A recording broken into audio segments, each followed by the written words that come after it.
Hola a todos, bienvenidos a ADE Educativa, este nuevo espacio para conocer los avances más recientes en el mundo digital de la tecnología y la educación.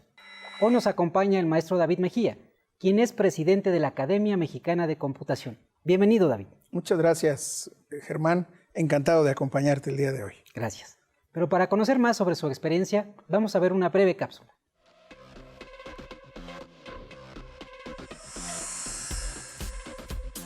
David Mejía Rodríguez se graduó como actuario y tiene una maestría en computación. Es máster en gestión del conocimiento y cuenta con varios posgrados, cursos y diplomados. Obtuvo la medalla Gavino Barreda y la medalla al mérito universitario de la Universidad Nacional Autónoma de México, UNAM, así como el premio Innova que le otorgó la Presidencia de la República en 2003, entre otros reconocimientos. Su trayectoria profesional se ha caracterizado por desempeñar exitosamente posiciones directivas en las áreas de tecnología de información y comunicaciones, así como en las áreas de planeación estratégica, procesos de negocio y operaciones. Se desempeñó como director ejecutivo asociado en tecnologías de la información e innovación tecnológica en Columbus de México y ocupó el cargo de rector de la Universidad Internacional de La Rioja en México. Actualmente es presidente de la Academia Mexicana de Informática AC, AMIAC.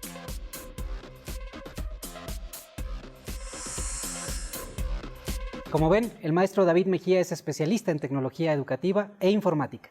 Maestro, como presidente de la Academia Mexicana de Informática, ¿qué es la Academia para que nuestro público que está en el sector educativo conozca sobre ella? Muchas gracias, Germán, que me permites platicar acerca de la Academia. La Academia Mexicana de Informática es una institución que fue fundada pues, ya hace 43 años. Un grupo de distinguidos profesionistas del mundo informático, además pioneros en ese momento en nuestro país, en los años 70, decidieron reunirse y establecer unas reglas de observancia y gobernanza para darle forma, digamos, a ese grupo. Entre ellos, pues tenemos a gente muy valiosa que en ese momento estaban ocupando distinguidos cargos de responsabilidad en el sector público o en las principales empresas en ese momento y desde luego en el sector educativo. Instituciones como el Politécnico, la UNAM, la Universidad Iberoamericana, pues fueron las primeras que aportaron a los funcionarios que le dieron cuerpo y forma a la Academia Mexicana de Informática. A lo largo de estos 43 años, la Academia pues, ha visto pasar por sus filas, por su grupo de membresía, pues yo te diría quizás a los personajes más representativos de lo que se ha hecho en este país y que ha ayudado a transformar la sociedad en todos los sentidos. Evidentemente, un tema importante no deja de ser la educación, pero tenemos otros, ¿no? La industria, la salud, el propio gobierno, ¿no? Ahí podemos hablar cosas que se han hecho a lo largo de todos estos años. La academia la conforman estos individuos de manera individual. Es una participación totalmente individual, personal, y lo que se pretende es que ellos aporten cada vez más en este grupo pues, su conocimiento, su experiencia, y le permitan, desde luego, a la propia academia difundirlo. Durante muchos años la academia estuvo organizando a nivel nacional congresos. Tenía un congreso nacional en los años 80, en los años 90, incluso más que eso, daba un premio nacional de informática año con año, reconociendo el trabajo particular de las personas, los individuos e incluso de las organizaciones. Durante algunos años la academia, como a veces ocurre con algunas instituciones, pasó por algunos baches, ¿no? Y entonces se ha venido nuevamente reestructurando. Yo te diría que a partir de este siglo le dimos una nueva conformación a la academia. Entonces la academia ahora está en estos 19 años del siglo, te puedo decir que estamos trabajando de una manera distinta. En el año 2016 cumplimos 40 años de existir y entonces decidimos escribir un libro. Invitamos a los miembros de la academia a que pues, pusieran algo de lo que habían hecho a lo largo de todos estos años.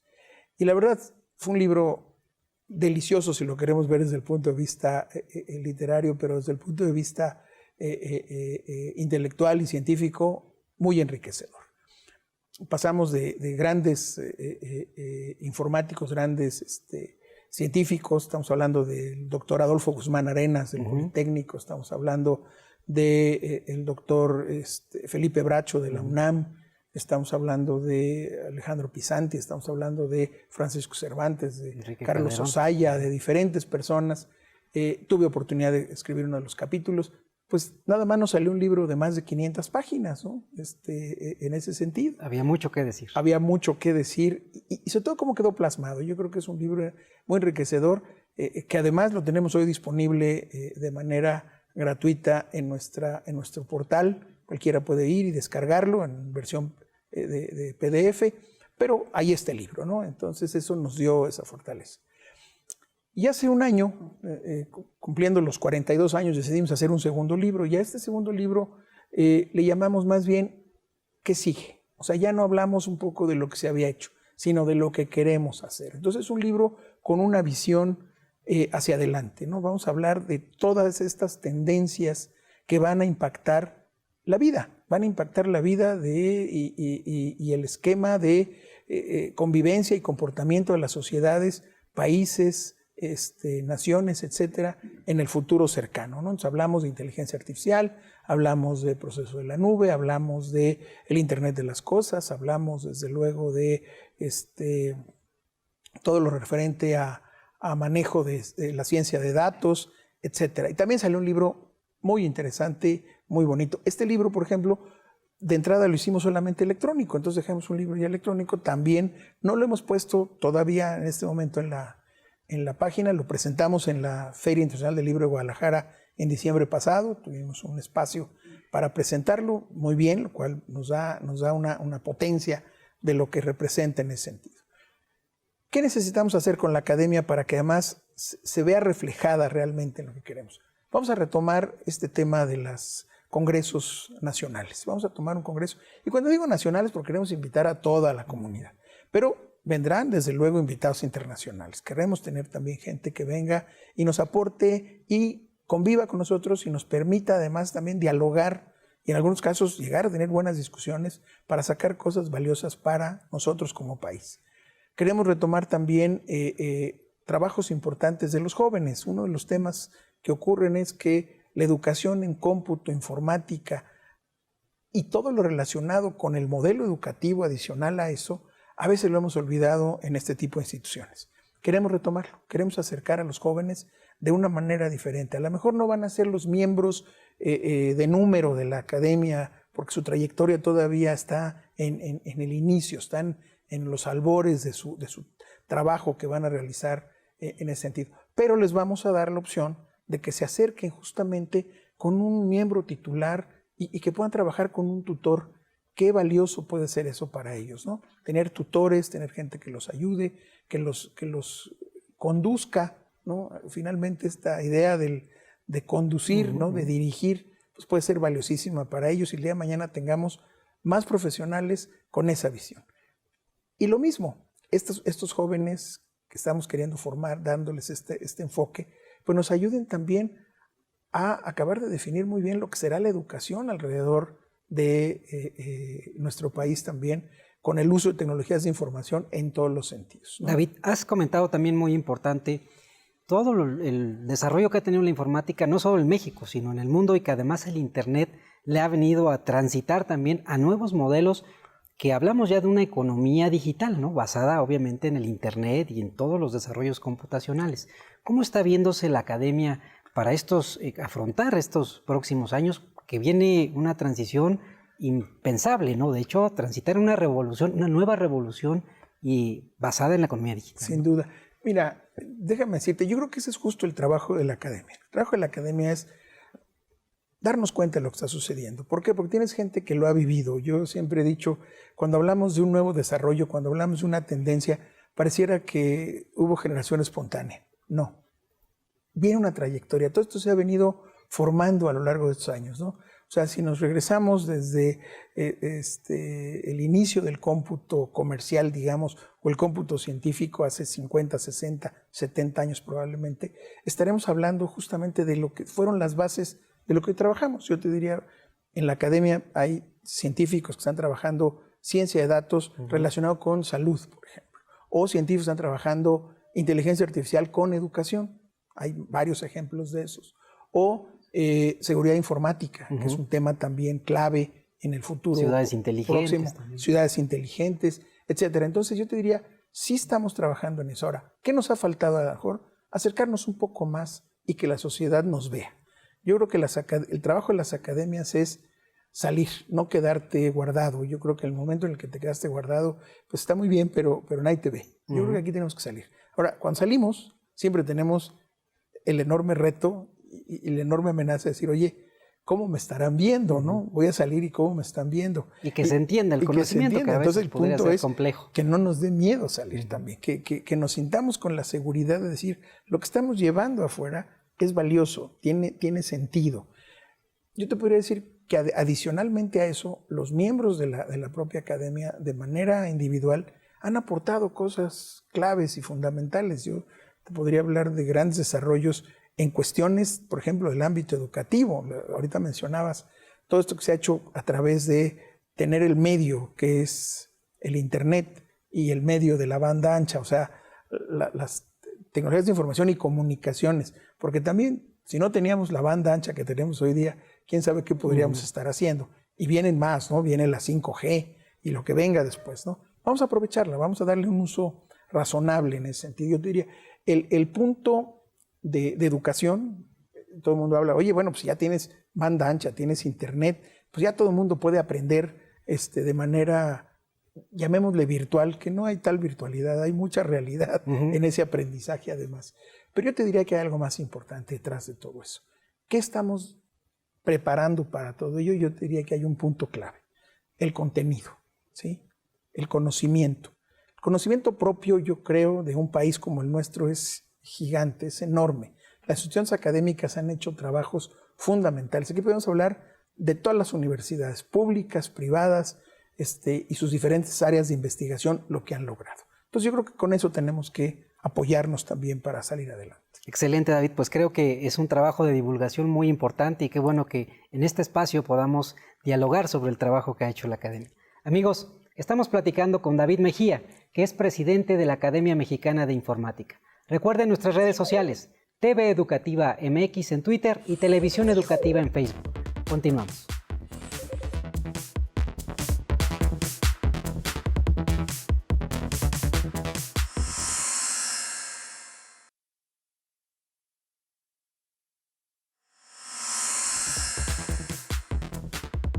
¿Qué tal? Estamos de vuelta en AD Educativa.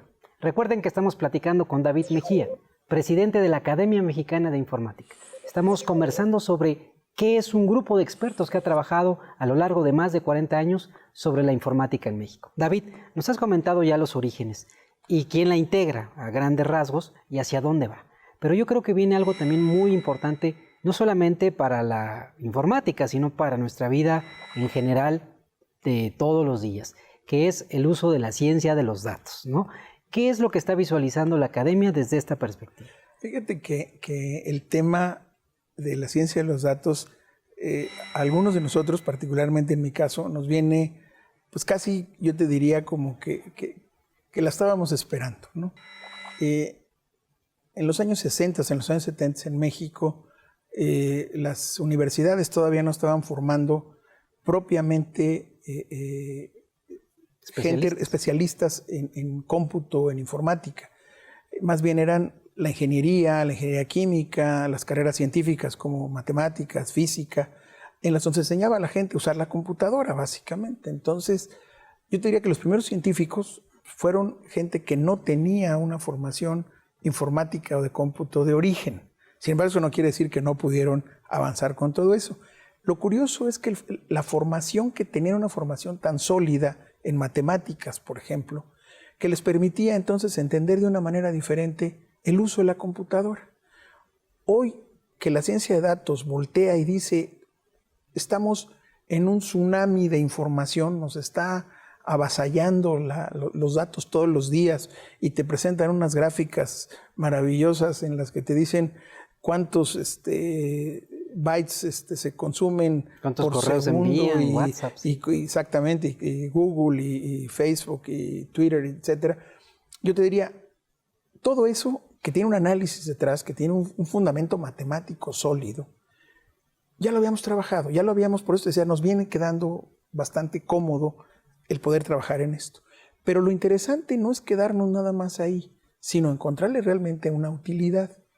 Te puedo hablar de algún caso concreto, cuestiones médicas, ¿no?, referentes al análisis de información, por ejemplo, de enfermedades degenerativas o cuestiones de enfermedades complejas, donde el análisis de los datos es fundamental y clave para poder continuar las investigaciones en ese sentido. Sobre todo las predicciones que pueden hacerse. Por un lado, la parte que te permita hacer predicciones, pero por otro lado también cada vez entender mejor el comportamiento de lo que está ocurriendo.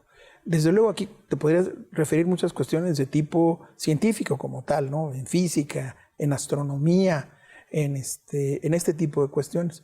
Pero en cuestiones mucho más simples, déjame ir allá, pues tendrían que ver también con otro tipo de elementos. Por ejemplo, los esquemas educativos, que también tienen que ver con esto, ¿no? Esta cuestión de analizar, por ejemplo, los diferentes perfiles de los jóvenes que van a la educación media superior o a la educación superior. Bueno, vamos a ver el perfil que tienen, ¿no? Vamos a hacerles un análisis a partir de una cantidad de datos que tenemos de ellos. Vamos a analizarlos y a lo mejor ahí hasta los podemos orientar mejor, que ha sido uno de los grandes problemas a los que nos hemos enfrentado a lo largo de los años. La orientación vocacional. La orientación vocacional, y además también, no solo la orientación vocacional, sino también para cubrir las necesidades que la propia sociedad y el país te está demandando, ¿no? Oye, necesito más expertos en esto, necesito gente que me dé mejores servicios en esto. Porque si no, bueno, y no tengo nada en contra de ninguna profesión, pero a lo mejor ya son demasiados contadores, a lo mejor ya son demasiados abogados, a lo mejor necesitamos más ingenieros, más arquitectos, ¿no? Y además ingenieros especialistas, ¿no? A lo mejor necesitamos ingenieros en cierto tipo de, la cuestión energética, por ejemplo, o biólogos con toda la parte de biomedicina o de cuestiones así. Entonces yo creo que en ese sentido la ciencia de datos, por supuesto que es un factor fundamental. Ya no lo podríamos dejar de lado. Yo te podría decir que incluso las grandes organizaciones ya tienen a su científico de datos, ya tienen el encargado, ¿no? Y perdón que lo diga en inglés, pero ya tienen a su Chief Data Officer, ¿no? Ya tienen a un encargado de la oficina de datos para resolver esos problemas. El día de mañana tendríamos que tener esto en las universidades, o en las escuelas. Oye, vamos a tener al jefe de la oficina de datos de la Escuela Nacional Preparatoria o al jefe de la oficina de datos de la Subsecretaría de Educación Media Superior. ¿Por qué? Porque va a tener que atender todo esto. Y le va a permitir no solamente esto que seamos de los perfiles, sino incluso la parte de gestión también, ¿no? Que tiene que ver con llevar expedientes más claros, más transparentes, más limpios, que sepas perfectamente cómo estamos en ese sentido, ¿no? Y que todas estas cifras que hoy las instituciones como el INEGI o el propio INAI o las diferentes entidades que manejan información, podríamos validarlas de otra manera y tendríamos todos una mayor certeza. Yo creo que hacia allá vamos. Yo creo que el día que mañana todos podamos hablar de un mismo dato y lo entendamos de la misma manera, yo creo que es la gran ganancia. Yo creo que ahí la academia tiene mucho que hacer, pero no solita. Tiene que trabajar muy de cerca con las instituciones públicas, por supuesto, también con las privadas, pero yo te diría con una visión muy precisa de dónde queremos llevar la ciencia de datos. Ahora, en esta parte veíamos los informes que hace este buscador de empleo, LinkedIn, que de los 10 más demandados que hay en el mercado, 8 tienen que ver con informática y computación. En México, ¿cómo nos estamos preparando para estos trabajos que todavía ni siquiera podríamos pensarlos, ¿no? Porque ahorita muchos trabajos están transitando hacia esta nueva era digital. Sin duda. Además, déjame decirte, la especialización va a ir avanzando en ese sentido. Hace mucho decíamos, bueno, tenemos un ingeniero en computación, un licenciado en informática, pero vamos a tener que tener un licenciado en ciencia de datos. vamos a tener que tener un ingeniero en ciberseguridad. O sea, ya los temas de especialización van a cambiar, ya no va a ser genérico el tema, ¿no? Yo creo que en México tenemos mucho que hacer, muchísimo que trabajar. Sé, por ejemplo, que algunas instituciones públicas, concretamente la Secretaría de Educación del Gobierno de la Ciudad de México, está trabajando ya en una licenciatura, bueno, ya tiene una licenciatura en Ciencia de Datos, por ejemplo, lo cual es perfectamente loable, ¿no? Qué bueno que está en esa línea, ¿no? Y también las cuestiones de ciberseguridad empiezan a avanzar en ese sentido. Pero nos va a ganar el tiempo. Si no hacemos algo con una visión clara, nos va a avasallar. Y el día de mañana, efectivamente, vamos a llegar, como nos ha venido pasando muchas veces, tarde, ¿no? El tren va muy rápido, ¿sí? Y el tren se para 30 segundos para que o te subas o te bajes. El problema es que si llegas al segundo 31 ya se fue y ya no te pudiste subir. En México tenemos un déficit, sin duda, de profesionistas en el mundo de la informática aplicada a todos los diferentes temas. Pero también estamos viendo que no tenemos la manera de reducir ese déficit porque nos está faltando también que las instituciones académicas, universidades, sus programas. Exactamente. Por un lado, actualicen, se preparen mejor, tener profesores también y bueno, lo que te decía hace un momento, contenidos adecuados al momento que estamos viviendo, ¿no? No podemos hablar de lo que hablábamos en los años 80 hoy, en informática. Tenemos que hablar de cómputo, tenemos que hablar de lo que está ocurriendo ahorita y lo que va a ocurrir después.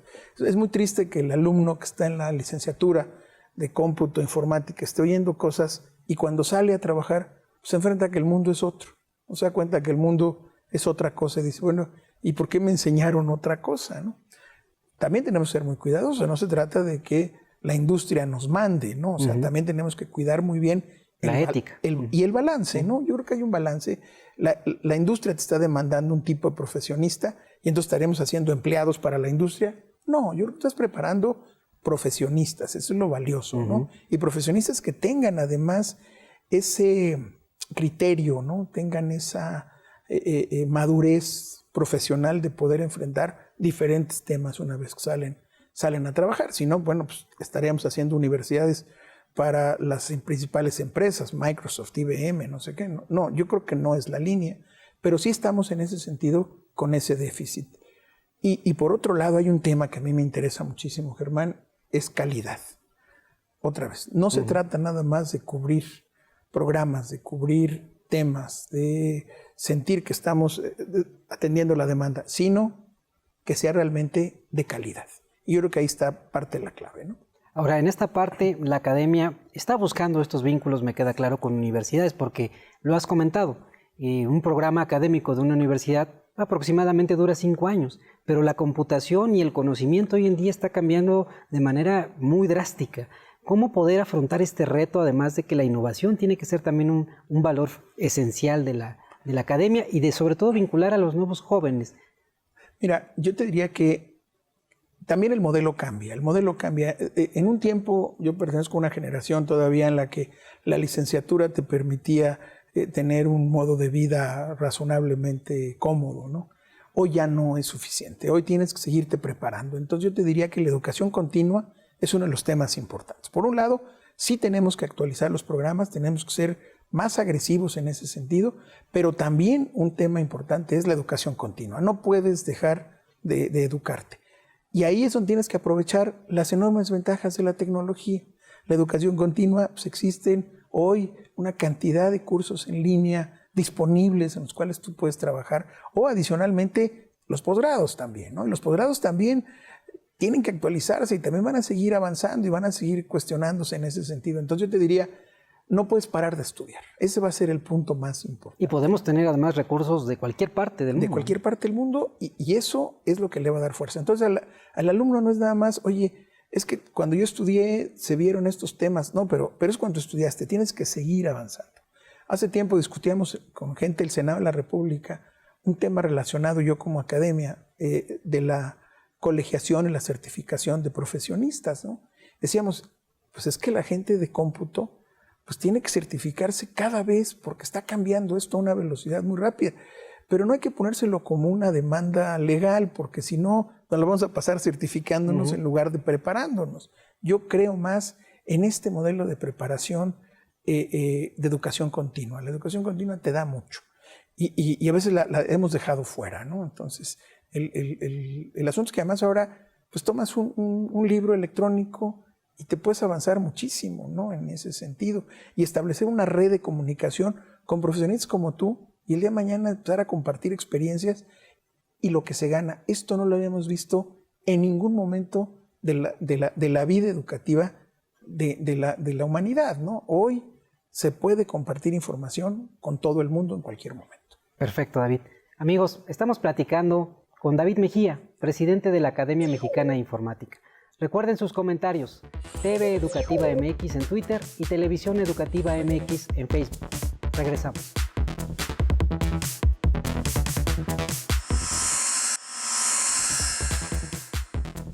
Estamos de vuelta en ADE Educativa, su programa para conocer sobre la tecnología y la educación. Recuerden que estamos platicando con David Mejía, que es presidente de la Academia Mexicana de Informática. David, desde tu perspectiva y obviamente desde la academia y tu experiencia, la tecnología ha sido fundamental para la educación.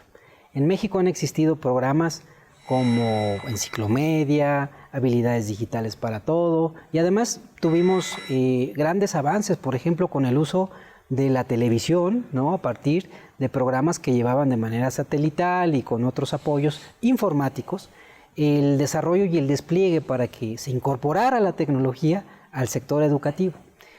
Evidentemente hay muchos retos que vencer. La misma OCDE dijo, no hay que estarle invirtiendo en equipar, sino en los contenidos. Desde la experiencia de la AMIAC, ¿hacia dónde vamos en la educación con este tema de tecnología? Fíjate que el punto más crítico quizás es darte cuenta que las tecnologías de información son el medio, no son el fin. Si pensamos en ellas como el fin, nos perdemos, y eso creo que les ha pasado a algunos en el camino. Pensemos en el medio, porque al final el tema educativo tiene que ver con otras cuestiones. Tiene que ver con cuestiones pedagógicas, con cuestiones didácticas, con cuestiones incluso psicológicas, filosóficas también. Al final, la madre de todas las ciencias ahí, atrás de todo esto. Y yo creo que esa parte es la que tenemos que trabajar muy bien y aprovechar a las tecnologías de información para que apoyen esto. Pero si no hacemos esa claridad, el riesgo es perdernos diciéndole a todo el mundo, oye, es que yo doy mis clases a través de internet, pero sigo usando un pizarrón y sigo hablando de la misma manera que hablaba antes. A lo largo del tiempo, por ejemplo, descubrimos que había herramientas muy útiles para el profesor, ¿no? Que pueden ser las propias herramientas de una presentación. Pero hoy hemos desafortunadamente llevado al extremo esto y hemos perdido, yo te decía hace un momento, calidad, ¿no? O sea, un profesor que solo ve presentaciones de PowerPoint o su equivalente, pues no está haciendo realmente el trabajo que esperaríamos que hiciera, ¿no? Tendría que estar trabajando, sí, con alguna ayuda audiovisual, que además han existido desde toda la vida. O sea, si recordamos que la propia ONU con la OEA y el ILSE, desde los años 50, pues tenían un Instituto Latinoamericano de Comunicación Educativa, se llamaba originalmente, y era de cinematografía originalmente. Sí, que conjugaba educomunicación. Exactamente, ¿no? Y era de cinematografía educativa, porque era cine, la gente hacía cortos y hacía este tipo de cosas, que también es tecnología un poquito más compleja, ¿no? O menos práctica, vamos a decirlo, ¿no? Hoy tenemos tecnología mucho más cómoda, mucho más doméstica, que es la tecnología de información. Entonces, aprovechémosla adecuadamente. Yo te diría que yo creo que ahí está la clave del tema, ¿no? Cómo poder aprovechar muy bien todo eso para poderlo trabajar adecuadamente es el tema. Yo creo que es donde la academia tiene que trabajar muy de cerca con las instituciones educativas también. Es decir, oye, no se trata nada más de poner internet a todos los profesores y permitirles que hagan proyecciones y presentaciones. O computadoras, ¿no? Sí, no, yo creo que va más allá. Yo creo que va a un trabajo importante, por ejemplo, incluso hasta la parte de evaluación. Yo te voy a decir, haciendo un trabajo profundo en la elaboración de reactivos, por ejemplo, ¿no? De reactivos que además puedan tener hasta evolución y le permitan a los alumnos ir aprendiendo de sus propios exámenes. Estábamos acostumbrados a los exámenes donde les teníamos miedo, ¿no? Había un temor al examen, ¿no? Incluso había gente que podía hasta afectarle la salud, saber que tenía un examen al día siguiente, ¿no? Hoy los exámenes tendrían que ser un elemento de apoyo y de sustento a tu conocimiento. La tecnología de información te puede ayudar a eso, muchísimo. Y los medios además están ahí, ¿no? Tenemos dispositivos que no nos imaginamos que íbamos a tener, ¿no? Tenemos relojes, dispositivos móviles, portátiles, un poquito más grandes, ¿no? Las laptops, por ejemplo. Pero al final, cada vez vamos a estar teniendo dispositivos muy prácticos y muy cómodos. Entonces yo creo que en ese sentido es donde tenemos que pensar. Ahora, en esta parte me parece que estamos ya en un mundo hiperconectado. Ya estadísticas dicen que los menores ya a muy temprana edad están conectados, y si así vemos la escala y la curva de edades, pues ya llega un momento en que están casi conectados al mismo tiempo. Yo sé que también has participado en muchos programas de educación a distancia. ¿La educación a distancia versus la presencial cambia, varía, es de la misma calidad? Porque existe ese mito, ¿no? Mira, yo te diría que es una alternativa. Y cuando hablamos de alternativa, en ese sentido tenemos que verla, cuáles son sus ventajas y eventualmente cuáles pueden ser sus desventajas, ¿no? La educación a distancia te da una enorme facilidad, por ejemplo, para el manejo de contenidos automatizados que se pueden acceder en cualquier momento y en cualquier lugar. Yo creo que esa es la enorme ventaja que tiene la educación a distancia, ¿no? O sea, tú puedes estar en el momento que quieras, a la hora que quieras, entrar a una biblioteca digital de cualquier parte del mundo y en cualquier idioma, además, y atenderla, ¿no? Y de esa manera, pues, te permite tener esa visión. Necesitas una disciplina, y eso es un tema muy importante. La disciplina es personal. La disciplina es tú tienes que sentirte suficientemente seguro de que estás aprendiendo de esa manera, a diferencia de como aprendiste de otra forma. La educación presencial tiene muchas ventajas, porque tienes una manera de transmitir el conocimiento que incluso tiene esta parte, ¿qué te diré?, motivacional, personal, ¿no? Hubo maestros inspiradores, yo tuve grandes maestros que me motivaron, ¿no? Escucharlos hablar, oírlos de su experiencia directamente. Pero hoy los podemos ver también, hoy podemos escuchar grabaciones, podemos tener con ellos interacción también vía plataformas a distancia. Entonces, eso también se puede mantener. Yo te diría que yo no las pondría a competir, diría es una alternativa. Y eventualmente a lo mejor tendríamos que buscar un modelo que te dé lo mejor de los dos. Se habla de los modelos híbridos. De los modelos híbridos. Yo creo que te dé un poquito de los dos. Los que hablan del famoso aula invertida, ¿no? El flipped classroom, que lo que busca es que el trabajo se haga fuera y llegues a consolidarlo al salón. Hoy es al revés, ¿no? Y el salón es el aprendizaje y sales a consolidarlo con una tarea, con un ejercicio y demás. Se puede hacer de las dos maneras. Yo creo que tienes elementos para lograrlo. Mi experiencia personal, déjame decirte, es básicamente también transformar a los profesores. El profesor, que es un extraordinario maestro en el modelo presencial, no necesariamente lo va a hacer en el modelo a distancia. Y vamos a encontrar profesores en el modelo a distancia que difícilmente podrían ser profesores en presencial, porque no se prepararon para ello. Ahora, mencionaste algo que es muy importante. Las nuevas generaciones tienen la enorme oportunidad, ¿sí?, de ellos poder decidir por qué camino irse. Y eso es valioso, porque ya no les estás dejando solo una opción, les puedes dar una segunda opción. O sea, la alternativa ahí está. Oye, ¿te interesa esto? ¿Por qué no te vas por acá, ¿no? Y tengas esta opción. ¿Por qué? Porque te va a dar muchas ventajas de otro tipo. Te va a permitir a ti sacar algo de lo tuyo, quién eres, cómo te manejas, etcétera, ¿no? Es cierto que la parte social tiene un esquema que se discute todavía. Oye, la presencial, pues convives con tus compañeros, tienes grandes amigos, los hizo uno en la escuela, ¿no? Y los mantiene uno porque ahí te tocó convivir con ellos y a veces no entender exactamente lo mismo en la clase y luego salir a tratar de estudiar juntos y demás. Pero también eso se puede hacer. ¿En la virtualidad? En la virtualidad, sin ningún problema. O sea, yo creo que es más bien un tema también generacional. Ahora, no quiere decir que la gente de antes no puede ir a lo virtual, ¿eh? Yo tuve oportunidad de trabajar en la Universidad Abierta y a Distancia de la SEP, en que teníamos un rango de edades que iban desde alumnos de 12 años, teníamos unas alumnas que entraron a la licenciatura a los 12 años y teníamos alumnos de 75 años estudiando la licenciatura, ¿no? Entonces, no hay un tema ahí que te diga, solo van a ir ciertas edades a estudiar en la virtualidad. No, lo mismo pasa en la presencial. Claro, es diferente, hay casos particulares que te dicen, oye, se tituló de matemático a los 80 años, pero es un caso, a lo mejor tenemos ahí excepciones. Yo diría que en el otro caso podemos pensar más en abarcar mejor y cubrir todos los frentes. Ahora, esto tiene una enorme ventaja, ¿eh?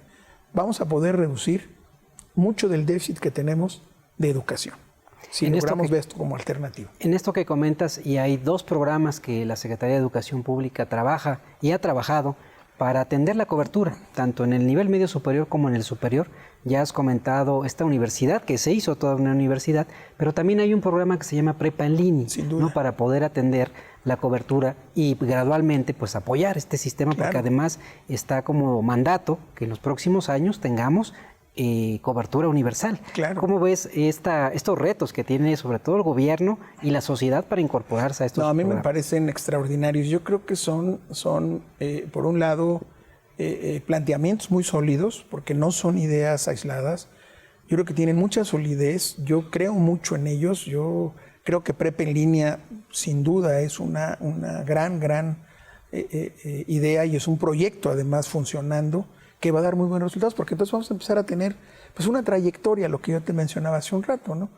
Un joven, y déjame decirte joven, pero puede ser desde luego un adulto, sí, estudiando la preparatoria, y luego sigue en la universidad, y luego sigue en educación continua, y luego haga un posgrado, y entonces vas a tener a alguien que va a entender muy bien este concepto y este modelo de educación. Y el mundo no se le va a cerrar, él va a decir, no hay que ir a la escuela para estudiar, la escuela ahí está. Nosotros más bien tenemos que acceder a ella de otra manera, ¿no? Ahora, en esta parte creo que tenemos que enseñarle a la población, porque ya lo comentabas, hay mucha información. ¿Cómo podríamos recomendarle, sobre todo a nuestros docentes, nuestra comunidad educativa, qué diferenciar que sea un valor educativo a uno que no? Mira, yo creo que el tema, al final, yo siempre he dicho que los profesores, y te lo decía hace un momento, son grandes motivadores, son grandes influenciadores, ¿no? No me gusta la palabra influencer, le voy a usar, pero bueno, no, son grandes influenciadores. Pero lo más importante quizás del tema son grandes transformadores. La educación es un elemento de transformación. Si nosotros no vemos a la educación como el gran transformador de una sociedad, la educación no nos está sirviendo. Nos estamos quedando llenos de datos, llenos de información. Hasta fake news se llama. Exactamente, que no nos sirve para nada. Cuando logremos transformar, cuando la educación ayude a transformar, es el momento sólido. Ejemplos tenemos muchos. Corea es un caso impresionante, lo que hicieron los coreanos los últimos 50 años. Con la educación les sirvió como elemento de transformación. En México creo que lo hemos hecho, ¿eh? Creo que en México la educación superior ha sido un gran transformador en muchos sentidos. Yo reconozco el trabajo que se ha hecho en las universidades politécnicas, en el Tecnológico Nacional, en el Instituto Politécnico Nacional, en las universidades estatales. Son transformadores, sin duda son transformadoras, pero no son suficientes. El problema es que nos quedamos con un sector pequeño de atención. Ahí tenemos que abrirlo. Y eso es cuando te digo, hagámoslo con la tecnología de información para que llegue a todo el mundo, ¿no? Perfecto, David. Amigos, estamos platicando muy interesante conversación con David Mejía, presidente de la Academia Mexicana de Informática. No le cambie.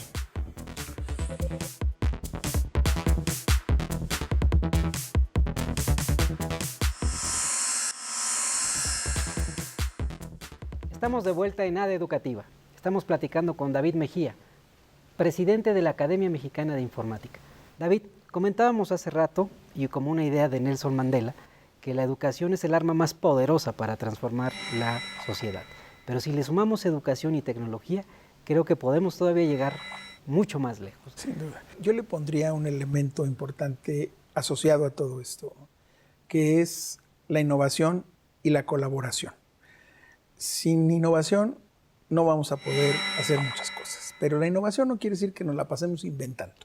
Yo creo que tiene que ver con el saber justamente transformar lo que hay, ¿no? Tomar lo bueno, adecuarlo y darle el uso correcto en ese sentido, pero colaborando, ¿no? Hay una frase por ahí que me gusta mucho que dice, sin colaboración no hay innovación.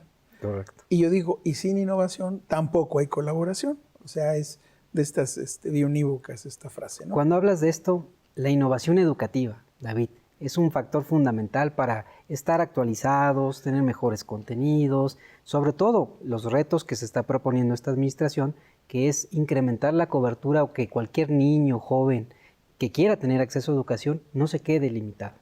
¿Qué pasa con la tecnología, David? Mira, yo creo que justo estás tocando un tema interesante porque tiene que ver con, uno, la cobertura de las tecnologías de comunicación que son, en este caso, que llegue a Internet, que tengas posibilidad de tener Internet en todos lados con un ancho de banda razonable que te permita también trabajar, si no, no nos va a servir de mucho. Entonces yo creo que en ese sentido la innovación educativa tiene que ver con reconocer qué elementos de las tendencias actuales van a verse reflejados en la educación. Hace rato mencionábamos ciencia de datos, pero yo te podría decir Internet de las cosas, por ejemplo, ¿no? Al final, los laboratorios de enseñanza para los niños de todo tipo, pues tienen que ver con elementos físicos que van a estar conectados, ¿no? Un taller de carpintería tradicional de una secundaria de los años 70 o de los años 80, pues ya no puede ser vista de la misma manera cuando tengamos comunicación en esa escuela y que le permita al profesor del taller de artesanía o el taller de materiales trabajar de otra manera con sus alumnos, ¿no? Entonces ahí entra una parte de innovación también, ¿no? Y en ese sentido tenemos que pensar qué vamos a darles en ese tema. Pero no solo en cuestiones de Internet de las cosas o ciencia de datos, inteligencia artificial. Inteligencia artificial también nos va a permitir entender mucho mejor a tus grupos. Yo creo que uno de los, independientemente si es presencial o es en línea, tienes grupos de alumnos y esos grupos de alumnos tienen un comportamiento. Tenemos que tratar de entender qué está pasando con esos grupos, qué les estamos dando de entrada, cómo lo están ellos asimilando, cómo lo están reconociendo y lo están adoptando a su conocimiento y lo que va a salir de ahí. Y yo creo que ahí tenemos que hacer trabajo con los expertos de inteligencia artificial también, ¿no? Que vengan y nos apoyen con diferentes esquemas en ese sentido, ¿no? Comentabas algo muy importante que tiene que ver el uso de los datos y el comportamiento. Creo que ahora pues dejamos una huella digital, ¿no? Que también se ha comentado mucho en la opinión pública, los datos para qué son utilizados. Veíamos este tema de Cambridge Analytica, ¿no? Que se hacían perfiles, ¿no? Psicológicos de la gente, pero yo creo que si incorporáramos esos beneficios a la educación, daría no solo en lo que comentas, sino también, por ejemplo, tener un expediente académico único. Único.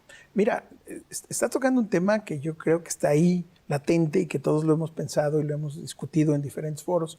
Efectivamente, yo creo que la información te va a permitir llegar a un punto, y a lo mejor voy a decir una frase que luego trataré de explicar de otra manera: personalizar la educación.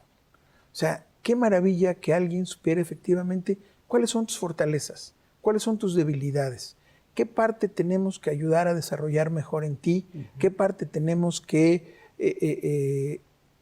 darle un tratamiento distinto, porque entonces estamos personalizando un poco a partir de toda esa información. Con ciencia de datos, con inteligencia artificial, vamos a lograr, por ejemplo, determinar muy bien el caso, por ejemplo, de los niños sobredotados, ¿no? La educación de los niños sobredotados, tienes que darles un tratamiento especial, no los puedes tratar igual que el resto de los alumnos, ¿no? Ni los puedes ver alejados. O al revés, niños que requieren de un mayor esfuerzo, ¿cómo los vamos a ir acercando a que vayan entendiendo mucho mejor todo este esquema? Entonces, el tema está ahí, ¿no? Yo te diría, sí hay forma de que con todo esto podamos ayudar a que haya una educación. Y cuando digo personalizada es, efectivamente, a lo mejor tenemos un expediente académico. Sabemos cómo se ha comportado el niño a lo largo de toda su trayectoria, desde el K12, ¿no? Desde el kinder hasta terminar la educación media superior. Y luego cuando llega a la universidad, pues ya nos vamos a dar cuenta de muchas cosas, ¿no? Vamos a saber efectivamente qué viene con él, ¿no? Su expediente, pero más que su expediente viene información muy relevante de sus grandes capacidades y dónde podemos obtener de él lo mejor y él también sentirse más cómodo. No nos vayamos tan lejos. Veíamos la semana pasada que se presentaba los resultados de esta prueba Planea, ¿no? Donde salíamos todavía en matemáticas y en algunas asignaturas, específicamente las de ciencias, pues con altos rezagos. Yo creo que la tecnología ahí podría ir apoyando para subir esas curvas, ¿no? Fíjate que ahí yo voy a hacer un comentario también un poquito fuerte. A lo mejor sí la tecnología va a ayudar, pero también tenemos que trabajar con el docente. Yo creo que los docentes requieren también un trabajo muy importante. Yo creo que mucho tiene que ver lo que yo te decía, esa parte de inspiración, ¿no? Un maestro que logra transmitir a sus alumnos que las matemáticas son clave, son un elemento importante de la vida diaria. Te aseguro que eso hará que los niños vean de una manera distinta las matemáticas. Pero si les presentan las matemáticas como la materia difícil, la materia complicada, la materia que hay que tenerle miedo, pues el niño va a vivir con ese miedo eternamente. Y las matemáticas son gozosas, de verdad, déjame decir, son maravillosas. Todo lo que te pueden dejar detrás es valioso. Y gracias a las matemáticas tenemos lo que tenemos, entonces hay que reconocer eso, ¿no?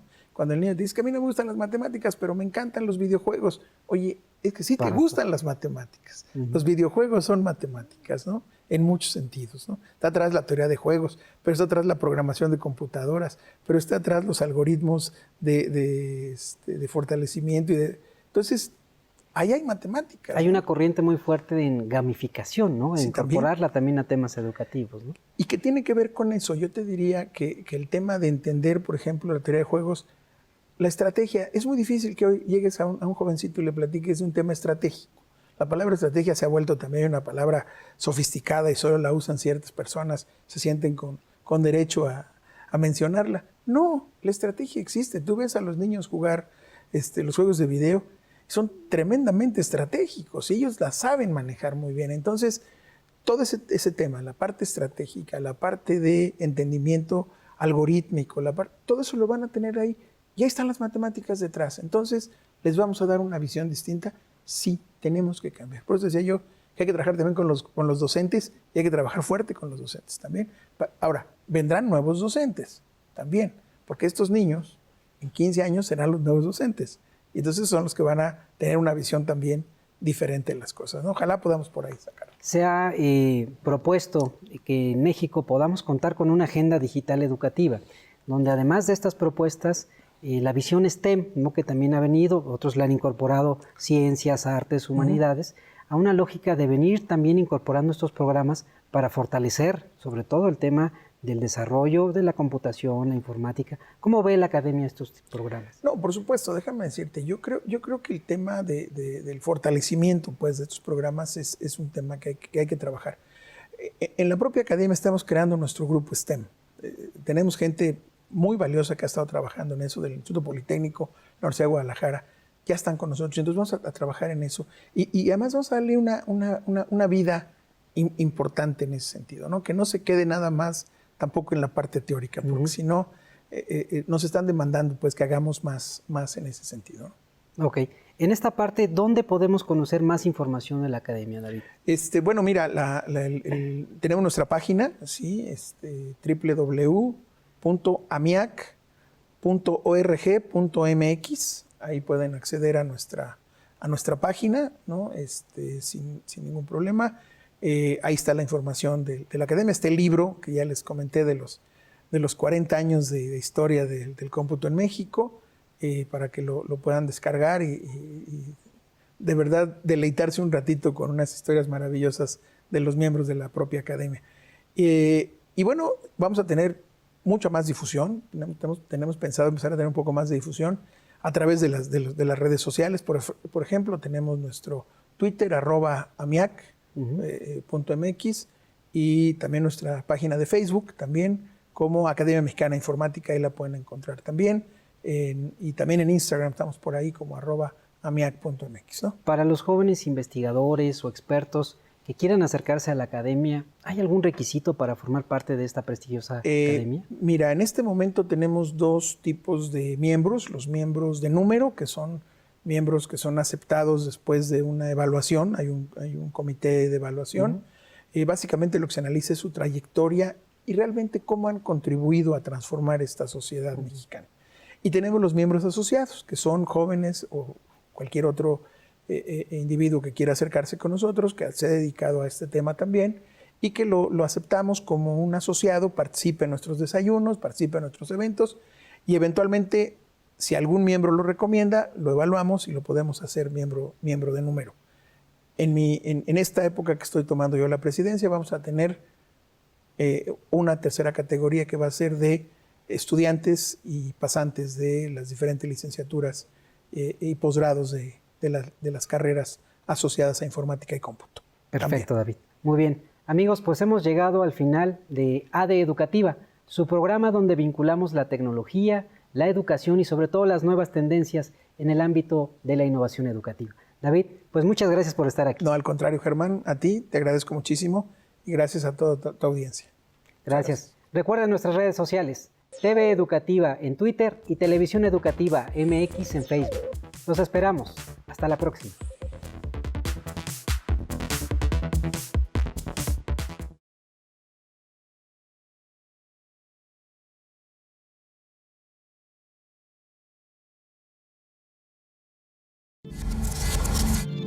Televisión Educativa.